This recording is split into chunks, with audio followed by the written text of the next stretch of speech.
शहबाज गिल की हालत इंतहाई तशवीशनाक है। मुराद सईद और वकला की टीम अस्पताल में शहबाज गिल से मुलाकात के बाद गुफ्तगू कर रही थी।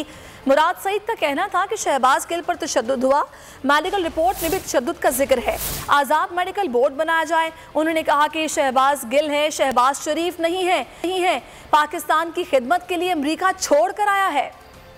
जा रहा है उससे कहीं ज्यादा शहबाज गिल के ऊपर तशद्दुद भी हो चुका है और उनकी हालत इंतहाई क्रिटिकल है। मेडिकल रिपोर्ट्स आए हैं, उसमें भी मेरे ख्याल से तशद्दुद और उनके ऊपर जो उनको तकालीफ है उसका जिक्र, सांस का मसला है, उनका जिक्र है। इंडिपेंडेंट मेडिकल बोर्ड बनाया जाए ताकि वो कौम के सामने लाए और अदालत में वो रिपोर्ट जमा कर सके। शहबाज गिल है यार, शहबाज शरीफ नहीं है। टीटी स्कैंडल 17 अरब का वो शहबाज, वो इम्पोर्टेड वज़ीर-ए-आज़म बैठा हुआ है। ये शहबाज गिल है, पीएचडी डॉक्टर है, अमेरिका छोड़ के आ गया कि पाकिस्तान की खिदमत करूंगा।